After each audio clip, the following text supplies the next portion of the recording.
Bonjour à tous, aujourd'hui vidéo consacrée aux chroniques de Laurent Marve, donc ou les films et séries que j'ai pu voir sur les derniers jours, voire même dernières semaines, hein. Ou du moins les, les productions les plus notables, hein, dont j'ai envie d'évoquer avec vous. Alors, deux films, trois séries. Euh, le premier film c'est Stop Motion. Stop Motion, un film de Robert Morgan, hein, un réalisateur britannique dont c'est, je crois, le premier film. Alors lui, c'est plutôt un réalisateur de série, hein, normalement. Euh, donc, la premier film, Stop Motion, c'est aussi le nom d'un procédé d'animation voilà, qui est vieux comme le cinéma, hein. C'est un procédé qui consiste à prendre des figurines, des mannequins inanimés, euh, et puis à prendre plein de clichés. À chaque fois, voilà, on bouge légèrement de quelques millimètres euh, la figurine. On prend un cliché, on fait ça un milliard de fois, et après, on fait défiler toutes ces photos à une vitesse supersonique, et du coup, c'est comme ça qu'on crée artificiellement là, le mouvement là, de ces figurines inanimées. Donc voilà, encore une fois, on est vraiment dans le cinéma, c'est le cinéma, hein, c'est vraiment le principe du cinéma de base. Et c'est voilà l'un des effets spéciaux les plus vieux, hein, qui soient, hein. Et c'est un effet spécial qui est toujours utilisé aujourd'hui. Alors, bien sûr, la belle époque, c'était les années 50, 60, 70, avec notamment des faiseurs comme Ray Harryhausen, hein. On se rappelle de l'animation fantastique là, des squelettes dans Jason et les Argonautes, ou même de son cyclope là, alors je sais plus si c'est le septième voyage ou de Simbad, mais enfin voilà, c'est Ray Harryhausen, c'était un master. Donc quand on pense stop motion, on pense aussi à Ray Harryhausen, mais pas que. Euh, c'est un procédé qui est toujours utilisé de nos jours dans pas mal de films. Alors bien sûr, il y avait des films comme Les Wallace et Gromit, Chicken Run. Enfin, voilà, il y avait Kubo, je me rappelle de Kubo, ça c'est l'un des derniers films d'animation que j'avais trouvé complètement ouf en stop motion. Pareil, c'était une véritable dinguerie. Et puis souvent d'ailleurs, ces films d'animation ils vieillissent, mais particulièrement bien, beaucoup mieux d'ailleurs que les films d'animation classiques en numérique, hein. Voilà, il y a un côté vraiment artisanal. Euh, je sais pas, il y a vraiment une âme qui se dégage de ces films, hein. C'est incroyable. Il me semble que alors je vais peut-être dire une bêtise, mais il me semble que dans le Pinocchio de Guillermo del Toro, ce procédé a été utilisé, hein, aussi, en partie du moins. Mais en tout cas, voilà. Les films qui utilisent le stop motion, souvent il y a une plus-value. Ce sont des films qui vieillissent très très bien.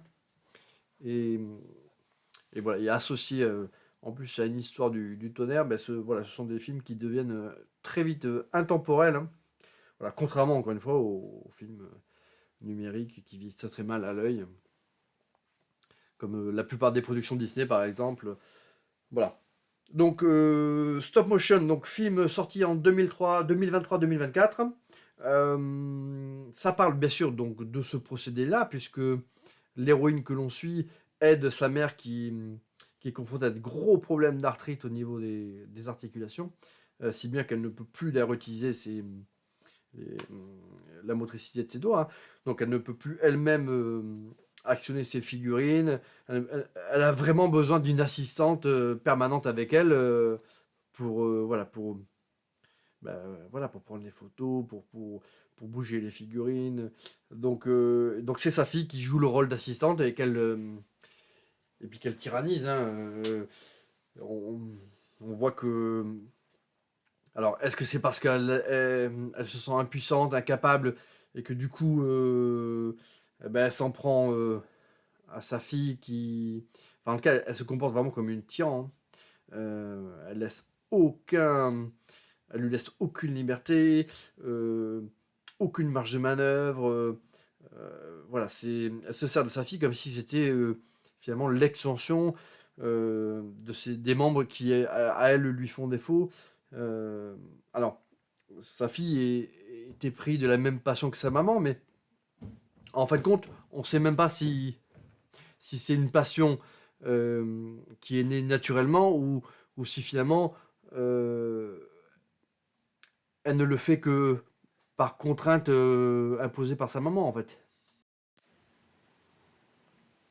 Oui, donc en fin de compte, on ne sait même pas si c'est vraiment si elle le fait elle-même par passion ou si elle vit uniquement bah, bah, la passion de sa mère, en fait. Enfin, en tout cas, voilà. Euh, les deux travaillent sur ce film. Donc, qui représente en fait des cyclopes hein, qui vivent sur une île très ultra aride. Hein. Il y a un petit côté mythologie grecque avec des personnages qui sont assez caricaturaux dans leur morphologie, euh, mais avec un design plutôt sympa. D'ailleurs, ce qui est très sympa dans ce film, c'est que au-delà du film d'épouvante, horreur, il y a aussi le fait qu'on voit pas mal ce procédé de stop motion, comment on voit le travail artisanal qu'il y a derrière. On voit après les séquences qui prennent vie dès qu'on voit le film, quelques séquences de ce film qui sont montées. Donc voilà, c'est hyper ludique, c'est hyper sympa sur cet aspect-là. Alors après, à un moment donné, il y a effectivement il y a un événement qui va faire que cette situation va être complètement bouleversée. Donc, alors qu'elles sont toutes les deux en train de travailler donc, sur ce film, la maman voilà, a un accident vasculaire cérébral. Hein. Euh, D'ailleurs, dans un contexte qui est très particulier et qui interroge, du moins à la fin du film, il, il y a certains événements qui amènent à repenser, à, à requalifier certains événements qu'on a pu voir un petit peu avant. Enfin, en attendant, donc il y a la maman a cet accident vasculaire cérébral qui fait qu'elle est hospitalisée dans une situation ultra critique, elle est dans le coma. Et la fille qui semble bouleversée, mais hmm, pas tant que ça, plutôt plus perdue que bouleversée. Voilà, son petit ami lui propose de quitter du coup le domicile familial où se sont déroulés les événements et de venir habiter avec elle pendant un petit moment. Ce qu'elle se refuse de faire en fait. Hein. Elle, ce qu'elle souhaite dans un premier temps, c'est continuer le travail de sa maman et terminer son film, mais le faire dans un autre contexte. Donc elle décide de louer un appartement dans un immeuble voilà, totalement désaffecté, hein, qui va être réhabilité, mais pour l'instant il est complètement vide. Donc elle loue donc un studio vide, euh, un peu glauque. Voilà, on sent que voilà, c'est un très vieux logement. Hein. Et elle réinstalle le décor du film de sa maman. Et dans les premiers temps, elle se remet à travailler au film de sa mère. Voilà. Mais sans l'autorité de sa mère derrière elle. Et là, elle fait la rencontre d'une petite fille. On ne sait pas trop d'où elle sort, mais en tout cas, voilà, elle se balade assez régulièrement dans cet immeuble.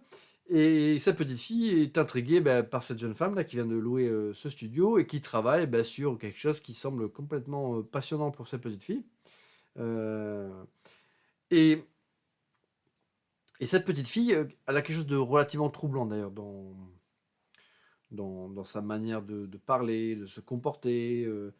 Ouais, on sent que voilà, c'est pas une petite fille quelconque. Voilà, on sent qu'il y a quelque chose de bizarre déjà.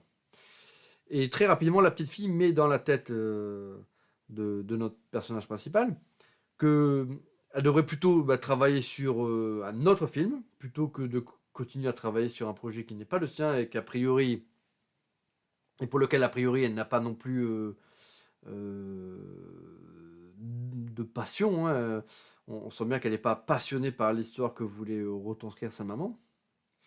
Et là, il y a un premier cap dans le film, c'est que d'un coup d'un seul, on va dire, notre personnage principal dévisse. Elle s'est dit, bah oui, après tout, effectivement, je vais... Avant, voilà, de- voilà, je vais plutôt travailler sur un film à moi, qui m'est personnel, et je vais mettre de côté le film de ma mère, euh, qu'elle sera toujours à temps elle-même de terminer si elle se rétablit. Mais voilà, comme elle ne semblait pas avoir d'inspiration particulière pour finir le film de sa mère, finalement, elle décide plutôt sous les conseils de la petite fille, de travailler sur une idée plus personnelle, mais une idée personnelle qui lui est suggérée par la petite fille, en fait.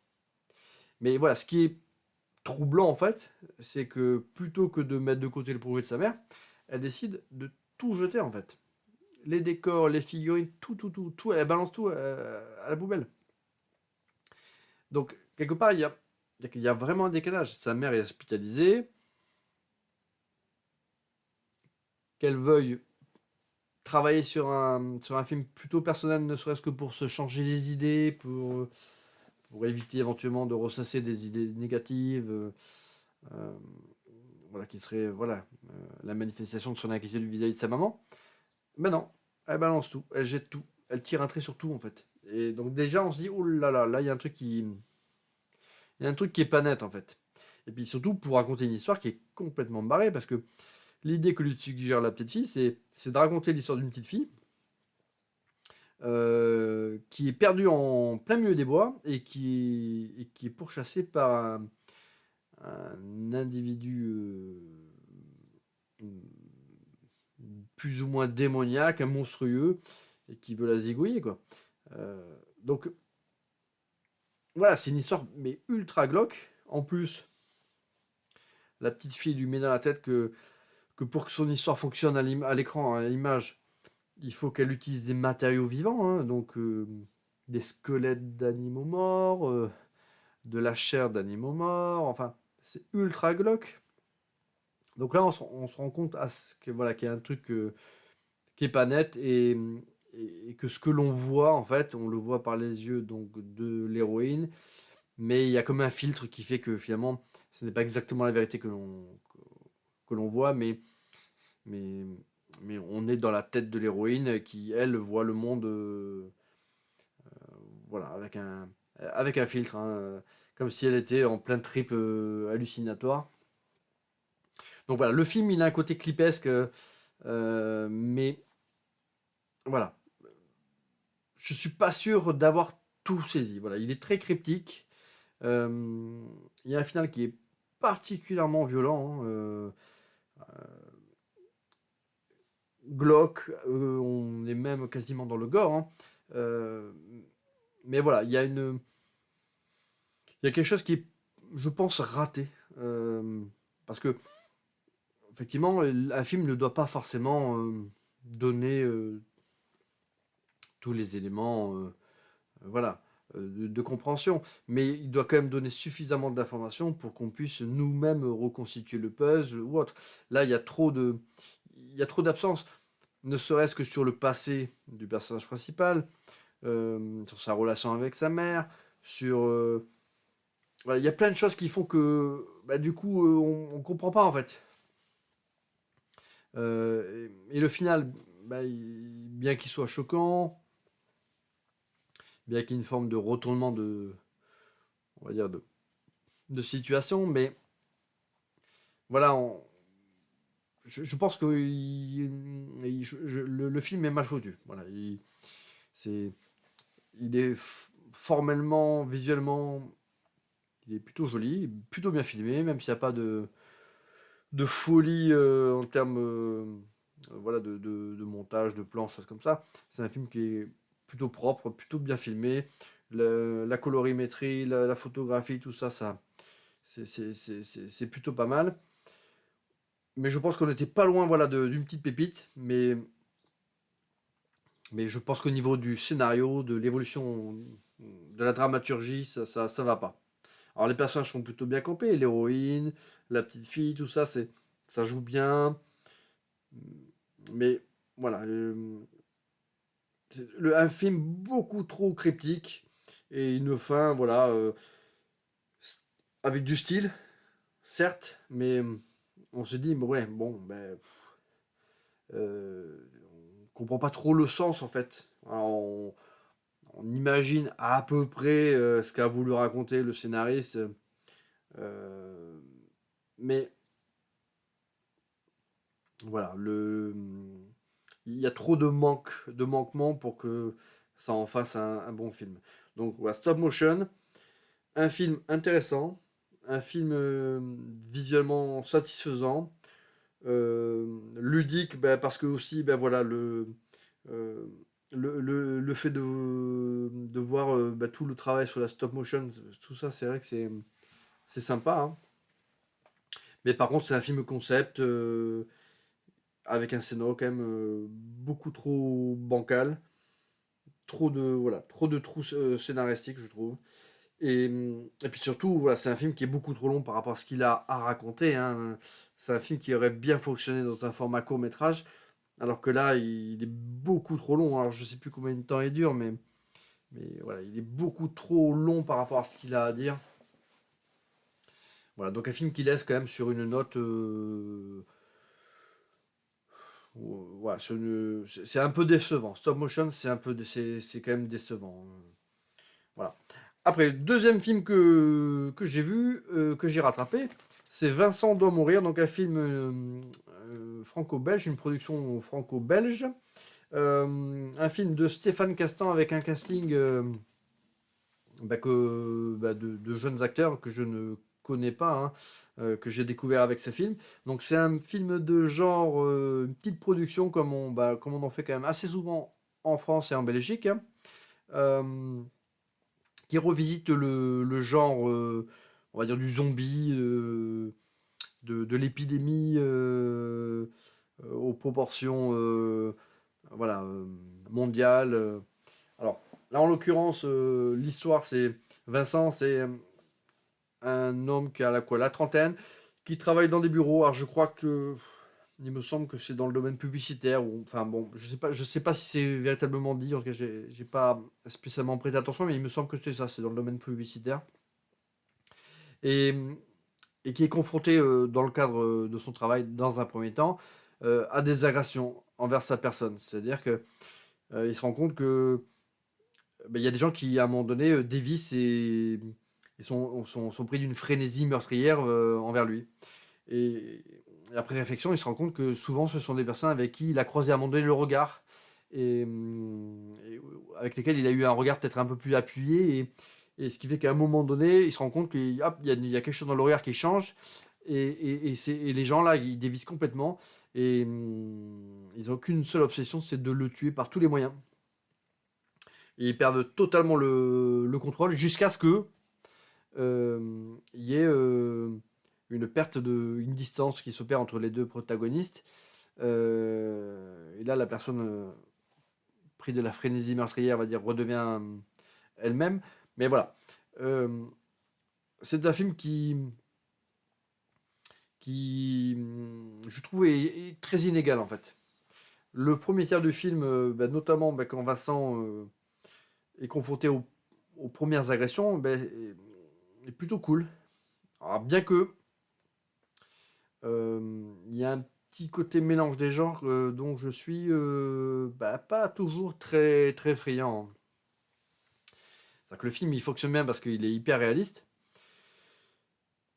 Par contre, le personnage, lui, il y a une forme de décalage entre sa mère de réagir aux événements auxquels il est confronté, la violence des événements auxquels il est confronté, hein, les blessures qu'il se prend.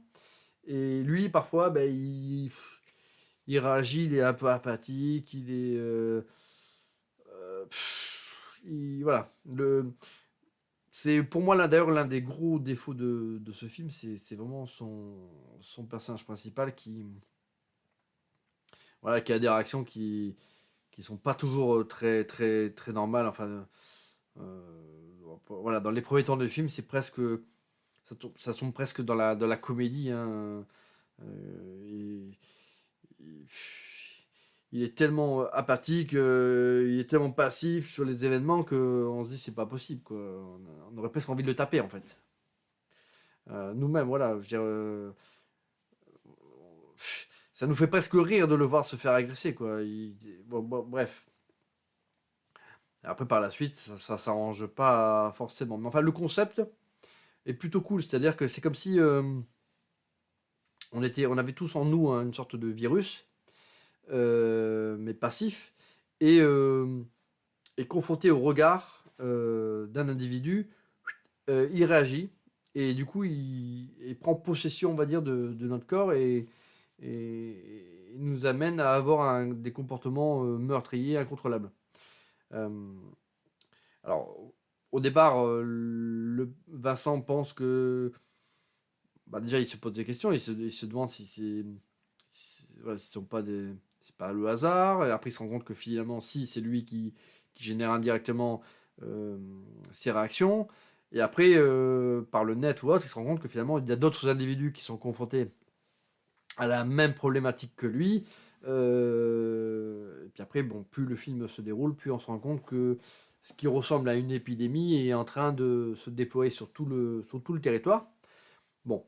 Et après, voilà, comme dans tous les films comme ça de genre un peu fauchés, euh, très rapidement, on délocalise l'action et les événements vers un cadre un peu plus rural, voilà, plus propice justement à masquer les carences budgétaires, parce qu'effectivement, montrer le chaos en pleine ville, c'est plus compliqué financièrement quand on n'a pas l'argent qu'à la campagne, par exemple. Mais après, voilà. C'est un film qui repose sur un concept hyper sympa. Euh, Pareil, hein, un film qui, sans doute, aurait été beaucoup plus efficace dans un format court. Euh, le film, finalement, ne raconte pas grand-chose de plus, hein. Le film, d'ailleurs, se gardera bien de dévoiler aucune information sur ce qui est à l'origine de cette nouvelle forme d'épidémie. Alors ça, c'est pas forcément un mal, hein. Euh, bon, par contre, voilà. Si le concept est original, euh, c'est plutôt le. Bah, moi, ce qui m'a gêné, c'est, on va dire, les personnages que j'ai trouvé du coup là pas forcément bien campés. Euh, Notamment le personnage principal, voilà, qui pour moi n'a pas des réactions logiques, hein, que ce soit enfin, pendant tout le film. Je trouve qu'il est complètement en décalage avec ce que n'importe quel individu normal euh, voilà, aurait fait dans les mêmes circonstances que lui. Euh, voilà, ça c'est dommage. C'est le voilà, que ce soit un petit budget, c'est pas un souci. L'idée était cool. Les attentes, elles sont toujours mesurées aussi fonction de ça, hein. C'est-à-dire que quand j'ai lancé Vincent doit mourir, je savais très bien que j'allais pas voir Independence Day ou Dawn of the Dead. Voilà, c'est évident. Mais, mais par contre, voir un film où les personnages sont bien incarnés, ont des réactions logiques, crédibles. Et ça, je trouve que c'est la grosse faiblesse de ce film-là, c'est ça. Donc après, que le film garde son mystère sur les origines de l'épidémie, ça, pas de souci. Mais par contre, voilà, qu'on ait des comportements de personnages qui soient quand même voilà, moins caricaturaux, et puis un personnage voilà, qui, soit c'est voilà, voilà, apathique. J'ai pas un autre adjectif plus pertinent pour ce personnage. Alors, soit il subit complètement, ou soit il surréagit, mais il est toujours en décalage avec euh, ce qu'on attendrait d'un personnage, on va dire, auquel on pourrait nous s'identifier, quoi. Donc voilà, Vincent doit mourir, petite production, je crois qu'il a fait un box-office d'à peu près 50 000 entrées en France, ce qui n'est pas extraordinaire, mais Je crois que pour un film comme celui-ci, c'est déjà pas si mal, d'autant que il a été peu diffusé en France, hein. Il y a eu peu de cinémas qui ont diffusé Vincent doit mourir. Moi, sur mon périmètre, il n'était pas diffusé. Euh, c'est un film qui a eu par contre plutôt bonne presse, hein. Il y a eu énormément de critiques positives, hein, que ce soit de critiques presse ou de critiques ciné, YouTube ou autre. C'est un film qui globalement a été accueilli avec plutôt pas mal de bienveillance. Et bon, il le mérite, hein, parce que ça reste une petite production, c'est un petit film de genre qui, voilà, qui prétend rien révolutionner. Et bon, donc forcément, bah, on accueille ces productions avec, et c'est naturel, avec plus de bienveillance et de mansuétude qu'avec un programme, qu'avec une grosse production, avec un gros blockbuster.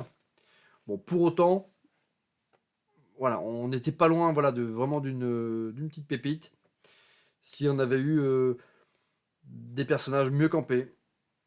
Et voilà, je pense que c'est le gros défaut de ce film, c'est surtout l'interprétation des personnages, on n'y croit pas. Et ce mélange des genres, on est à cheval entre du réalisme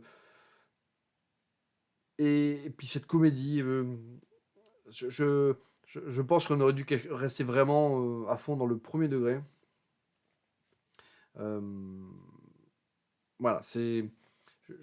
Parfois, le mélange des genres ne fonctionne pas et je trouve que là, on est un peu dans ce cadre-là. Il y a un petit côté mélange des genres qui dessert ce film, qui aurait mérité d'avoir jusqu'au bout un ton ultra réaliste, ultra viscéral.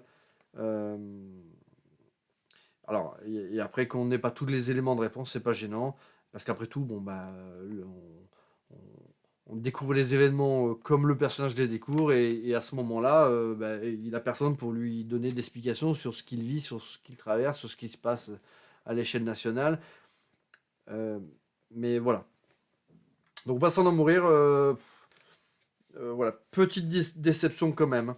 Après, rapidement, j'ai commencé la série Shogun, qui est une nouvelle adaptation, voilà, d'un roman de James Clavell qui était sorti en 1975, hein, qui avait été adapté une première fois en mini-série en début des années 80 avec Richard Chamberlain, une série que j'avais vue à l'époque avec ma grand-mère, hein. Ça avait dû être diffusé sur la 5 ou la 6. Voilà, mais je l'avais vu, je devais avoir 10-12 ans. Je sais qu'à l'époque, ça m'avait marqué. C'était une série qui était hyper bien réalisée. Euh, que ce soit les décors extérieurs, les costumes. En plus, le rythme était plutôt bon. Enfin, en tout cas, c'est pas une série que j'avais revue d'ailleurs. Mais en tout cas, je l'avais vue enfant et je sais que j'avais vraiment bien apprécié. Et, et du coup, bon, voilà, là, on a une nouvelle itération là, de l'adaptation là, de ce roman, donc là, par Disney+, hein, la plateforme Disney. Euh, alors, j'ai essayé en amont là, de cette nouvelle série, là, de regarder une nouvelle fois cette vieille série avec Richard Chamberlain. Et c'est vrai que bah, là, c'est compliqué. Là, sincèrement, je pense pas que j'aurai le courage de regarder une nouvelle fois cette série parce que c'est vrai que là ça a quand même pas mal vieilli, notamment au niveau des décors là des décors des tenues là des Européens que l'on voit dans cette série qui ouais, c'est vraiment très très moche, hein. Alors et puis il y a aussi un côté théâtral que je n'avais pas perçu à l'époque quand je l'avais vu puisqu'il y avait il y avait quand même un standard au niveau des séries télé. Mais c'est vrai que au niveau des séries, c'est plus difficile. Les vieilles séries, c'est plus difficile pour moi, effectivement, pour moi de les revoir parce que effectivement, c'est sorti de leur contexte de l'époque. Voilà, c'est vrai que paraissait assez daté et celle-là avec Richard Chamberlain, pour moi, c'est presque irregardable, hein. Alors, par contre, la nouvelle série de Disney, là, c'est complètement ouf, hein. On est vraiment dans un standard tel que, pour l'instant, nous avait habitués.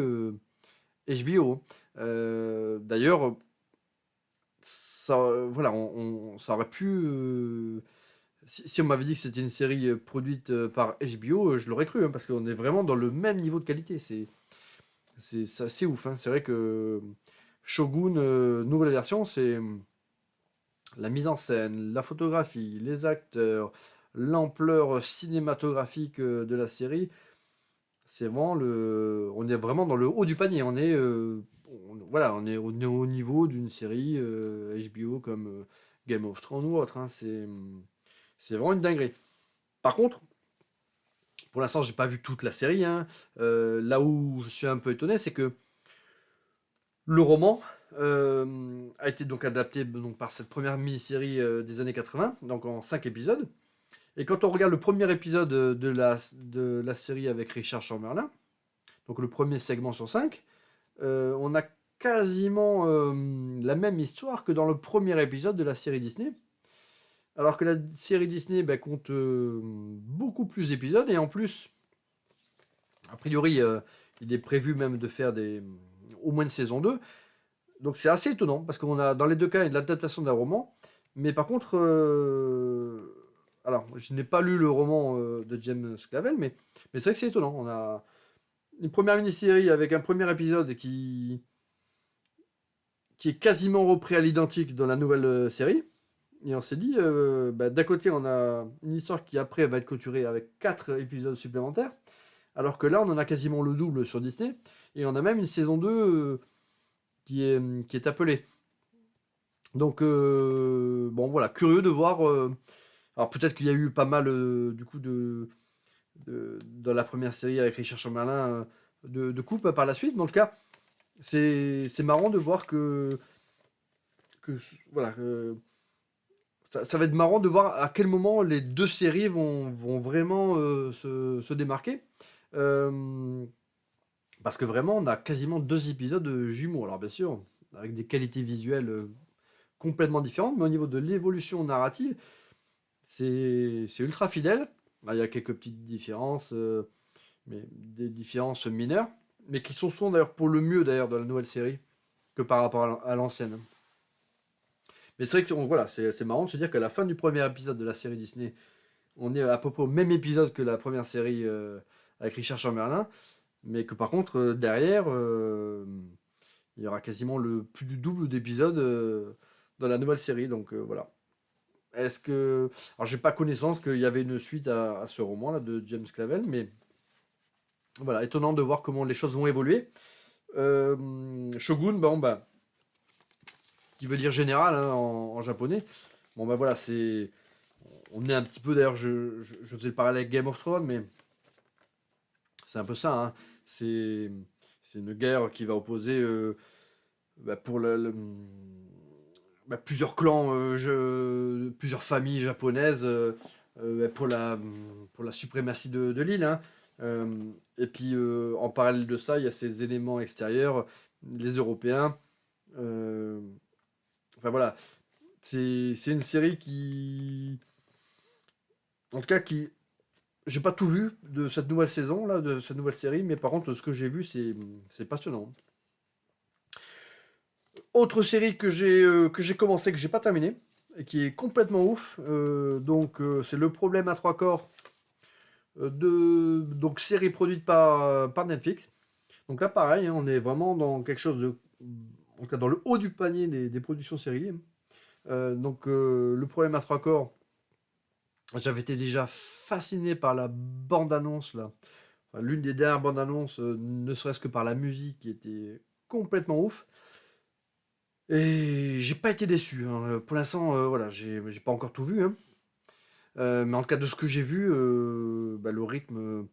Alors, c'est pas un rythme hyper tonitruant, mais c'était d'ailleurs l'une des principales critiques qui étaient faites à cette série. C'était le rythme, euh, le fait que ce soit quand même, du coup, euh, assez complexe au niveau du nombre de personnages, au niveau de l'intrigue. Bon, je trouve que c'était plutôt didactique, plutôt bien fait. Et pour l'instant, je ne suis pas du tout perdu. L'histoire se déroule sur en cas, pour l'instant, sur plusieurs échelles de temps différentes.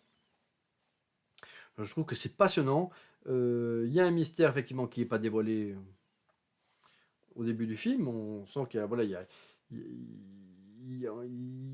y a un mystère à découvrir, ben, un petit peu comme les personnages, hein, mais voilà, c'est plutôt bien fait. La série est extrêmement bien réalisée. Donc voilà, le problème à trois corps, pour l'instant, ben voilà, c'est une petite pépite de Netflix qui produit énormément et pas souvent avec réussite, hein, ces derniers temps. Dans le cas celle-ci, là, c'est une série de dingos avec un casting de ouf. Alors, le problème à trois corps, donc l'adaptation d'un roman c'est un roman asiatique, hein, ça. Le problème à trois corps, oui, comment il s'appelle celui-là? L'auteur, c'est Liu Xing, alors Cixin. Cixin, alors je sais pas comment ça se prononce. C'est un écrivain chinois. C'est le. Alors, le problème à trois corps, c'est le premier tome d'une trilogie. Alors, le premier tome, ça a été un best-seller incroyable, hein. D'ailleurs, c'est la raison aussi pour laquelle ça a été adapté en série, hein. C'est que ça a été un best-seller international, hein. Mais, donc, il y a un consensus sur les qualités voilà, de ce premier tome. Par contre, de ce que j'ai vu sur les suites, hein, donc La Forêt Sombre et La Mort Immortelle, bah, dans les lecteurs, j'ai vu que bah, c'était très nuancé, hein. Donc, a priori, c'est un roman, un premier roman qui a suscité beaucoup d'engouement et beaucoup de déception avec les suites, hein. Donc, en plus, ça a l'air d'être des sacrés pavés. Donc là, c'est pareil, hein, c'est quand on prend le train dès le départ et qu'on a lu le premier livre, on se jette sur les suites. Mais quand effectivement on arrive après la guerre et qu'on voit ici ou là que bon, on a un premier tome de haute volée et puis après derrière, on a des romans qui sont ultra complexes, laborieux. En tout cas, on a pas mal de fans qui sont relativement déçus par par la suite. Bah, ça ne donne pas forcément envie de s'investir dans un temps de lecture sur les romans, en tout cas pour ma part, hein. Euh, je m'y lancerai pas, mais par contre, la série, en tout cas, cette première saison, en tout cas, elle est de haute volée. Alors, il faut savoir que le problème à trois corps, ça a été adapté, là, j'ai vu, en BD, en manga, hein. Il y a un manga là qui est sorti et qui reprend donc c'est un gros volume, hein, c'est un gros pavé, hein. Alors je sais pas si dans ce gros volume il y a toute l'histoire du premier roman, mais sans doute que à mon avis il y aura plusieurs volumes pour raconter l'histoire du premier roman. Euh, et c'est aussi c'est un livre qui a déjà été adapté, hein. Il y a pas longtemps, j'ai vu sur le net euh, et j'avais récupéré d'ailleurs, mais je les ai pas lancés. Mais ça a déjà été adapté par les Chinois. Alors là, il faut savoir que le problème à trois corps façon Netflix, c'est une coproduction américaine et chinoise. Mais les Chinois donc avaient adapté en 2023, donc il y a un an, hein, leur propre série qui adaptait donc le roman. Alors il y a je sais pas combien d'épisodes, il y a plus de 20 épisodes de 40 ou 50 minutes. Voilà, il y a énormément d'épisodes. Euh, les avis. Alors, déjà, la série chinoise, là, est pas facilement trouvable. Elle est disponible sur Rakuten Vidéo. On peut l'avoir sur Rakuten Vidéo. Euh, mais par contre, voilà. Les avis sont très partagés sur cette adaptation-là. Voilà, le rythme, a priori, le rythme est très très lent dans cette série. Ça demande un investissement assez important en termes de temps. Euh, voilà. Alors, je sais pas si la série Netflix aura les mêmes carences, mais a priori, la série chinoise est une adaptation beaucoup plus littérale et beaucoup plus proche du texte. Mais du coup, on ressent beaucoup plus les lenteurs d'évolution du récit. Donc c'est pareil, ça c'est une série qui demande à mon avis pas mal d'investissement en termes de temps. Et sur les critiques que j'ai vues ici ou là, ça semble être un investissement qui... trop d'investissement en termes de temps.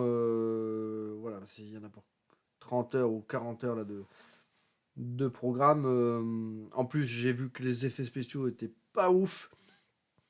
Donc, je sais pas. Il faudra voir. Ça va dépendre vraiment ça va vraiment dépendre de mon ressenti de la série Netflix. Euh, mais c'est pas évident que j'ai envie de me lancer dans un marathon d'une série chinoise de 40 heures. J'adore les programmes chinois, mais enfin voilà, les avis sur cette série là sont quand même très très partagés et ça serait une mini-série en 10 épisodes, pourquoi pas, mais là je crois qu'il y a, oui, il doit y avoir une trentaine d'épisodes, c'est juste monstrueux et puis en plus pas des épisodes de 25 minutes. Hein. Donc voilà, donc la série Netflix, nouvelle adaptation du Problème à trois corps de Liu Xingjin. Donc voilà, j'ai pas tout vu, mais de ce que j'ai vu pour l'instant, c'est quand même complètement ouf. La dernière série que j'ai vue, et celle-ci en intégralité, hein, c'est Super Sex. Super Sex, c'est une série Netflix qui reprend la vie de Rocco Siffredi, enfin sa vie. Euh, c'est une, ça prend des éléments de la vie de Rocco Siffredi, mais on est vraiment dans une fiction. D'ailleurs, l'acteur l'a dit à plusieurs reprises, hein, que c'est pas sa vie, sa jeunesse qui est à l'écran, c'est une fiction sur la base de certains éléments de sa vie, mais ce n'est pas véritablement, c'est pas son histoire. Et c'est comme ça qu'il faut le prendre parce que sinon, ben, vous aurez vraiment l'impression d'avoir un gros foutage de gueule, hein, parce que forcément, c'est hyper romancé, donc du coup, on ne croit pas une minute qu'il ait pu lui arriver tout ça. Enfin, toute l'histoire qui nous est racontée a pour objectif de quelque part de l'élever ou de montrer que voilà que ce qu'il est devenu quelque part c'était à cause voilà c'était pour se sortir de la misère, se sortir ne pas finir dans la délinquance comme peut-être son frère que et puis il y a une vision du monde de la pornographie qui est quand même très édulcorée enfin Super Sex c'est une série qu'il faut appréhender comme vraiment comme une fiction avec un brin d'humour. Euh, voilà, parce que après, voilà, je pense que pour quelqu'un qui serait entre guillemets fan de l'acteur, euh, ben, vous n'apprendrez rien de véritablement honnête sur la véritable vie de Rocco Siffredi, hein, sur, notamment sur sa face sombre, sur vraiment sa personnalité, sur voilà, c'est beaucoup trop romancé. Et puis pour ceux qui s'intéressent au monde entre guillemets du cinéma, voilà, de la pornographie, ils apprendront rien non plus de croustillant sur, ben voilà, sur cette industrie-là, sur la face sombre de cette industrie, voilà, tout est fait avec un, voilà, tout est comment dire, pas aseptisé parce que la série n'est pas aseptisée, elle est quand même trash assez souvent, mais voilà, il y a c'est pas une série qui a pour objectif de, voilà de, de parler voilà des aspects négatifs de la pornographie ou sur le sort des femmes dans ce monde-là, sur voilà. C'est vraiment une série qui a été conçue, voilà, pour divertir, voilà, pour entre guillemets une série fun, on va dire. Il y a quelques éléments dramatiques, bien évidemment, mais tout ça, voilà, est fait tellement fake parce qu'on se dit, voilà, c'est pas, tout semble faux en fait. Donc, bien, alors voilà, pour moi, j'ai essayé de faire abstraction sur le fait que ce soit la vie là, de Rocco Siffredi. Et partant de là, bah, du coup, bah, j'ai trouvé ça, voilà, fun. Voilà. Mais après, ça reste quand même de la merde. Et après, voilà, encore une fois, n'attendez pas, en regardant cette série, en apprendre grand chose sur le monde de la pornographie, et ni même sur la véritable vie là, de Rocco Siffredi, parce que tout est fake, tous les personnages sont quand même assez caricaturaux, stéréotypés. Euh, il lui arrive tellement de trucs voilà, que si vous voilà, que si vous occultez pas le fait que c'est une fiction, bah, vous vous dites bon bah on me prend pour un con. Euh, et voilà, on lui donne des origines presque de super-héros.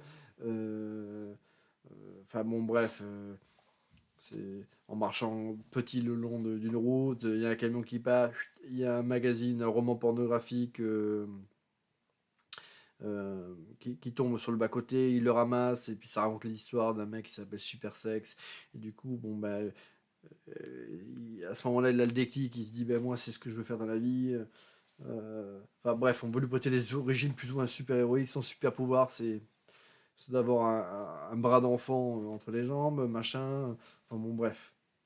Et puis il y a plein de scènes complètement what the fuck, comme cette scène où à un moment donné, il est gamin, il veut aller récupérer une page du coup de ce roman pornographique qui lui a été volé par un gang de gitans.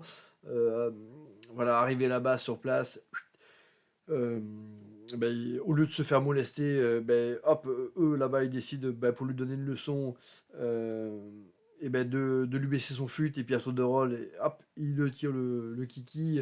Enfin, je veux dire, qui c'est qui fait ça? Je veux dire, ça a aucun sens.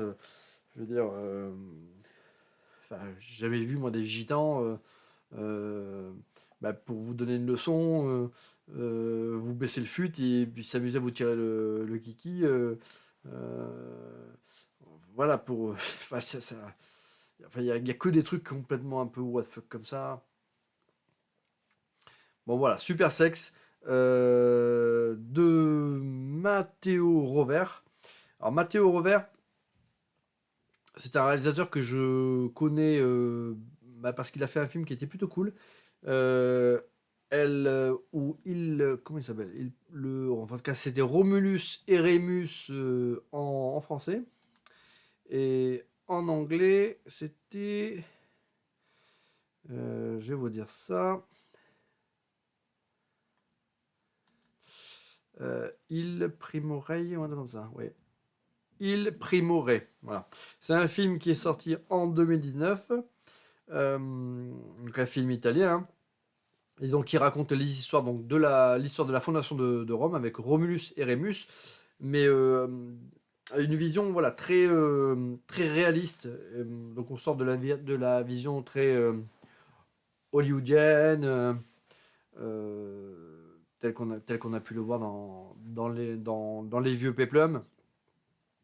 Donc là on est dans quelque chose de beaucoup plus réaliste. Voilà, c'est un film qui avait été tourné d'ailleurs donc ce qui est intéressant, c'est de le voir en VO parce que il était tourné et parlé en latin archaïque. Donc, et en plus, il y avait vraiment ce côté euh, sorti de la préhistoire, c'est avec des peuples.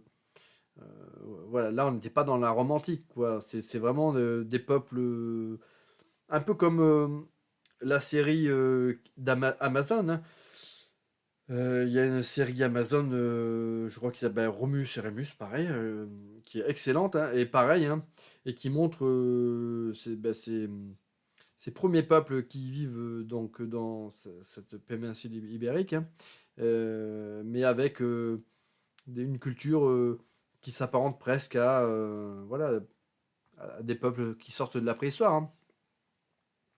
Donc, donc c'était voilà, donc cette série Amazon d'ailleurs, elle est plutôt cool. La saison 2 n'est pas encore sortie sur Amazon. Elle existe, hein, mais en tout cas, elle est pas encore accessible. Mais par contre, j'avais adoré moi la première saison. Et Romulus et Remus, c'était plus ou moins donc un proto de cette série.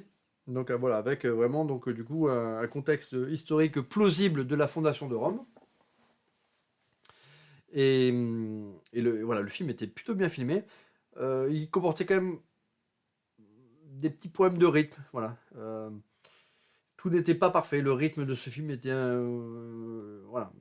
Et puis on sentait que ça manquait un peu de budget aussi. Voilà. C'était. Mais en tout cas voilà. C'était plutôt cool de voir un film qui qui traitait le sujet d'une manière différente et, et voilà qui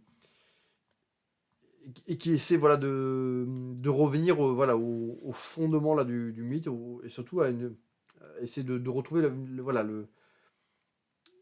quelque chose de beaucoup plus réaliste dans ce qui a pu amener à la fondation de Rome voilà, plutôt que de reprendre le thème enfin, l'histoire habituelle telle qu'on peut le retrouver dans le Latium avec voilà presque un côté mythologique hein, avec les deux frères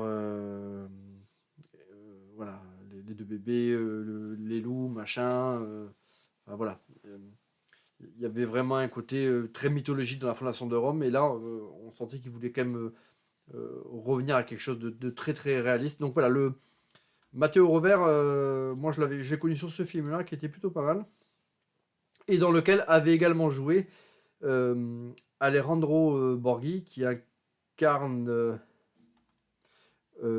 Rocco Siffredi dans la série Super Sex et lui il incarnait Remus il me semble donc voilà voilà un acteur et un réalisateur qui ont l'habitude de travailler ensemble alors ils ont sans doute dû travailler dans d'autres films en tout cas voilà moi j'avais déjà vu cet acteur dans ce film de ce réalisateur et voilà j'ai trouvé que la série voilà, Super Sex voilà, comme un programme fun était plutôt sympa à voir après voilà des personnages ultra caricaturaux stéréotypés des scènes complètement what the fuck et puis après voilà il faut occulter le fait que c'est une série se voulant être la vie de Rocco parce que sinon on a vraiment l'impression qu'on nous prend pour des cons quoi. Donc voilà, c'était tout pour cette chronique de Lorenzo Marv. Voilà, à bientôt pour une prochaine vidéo les amis.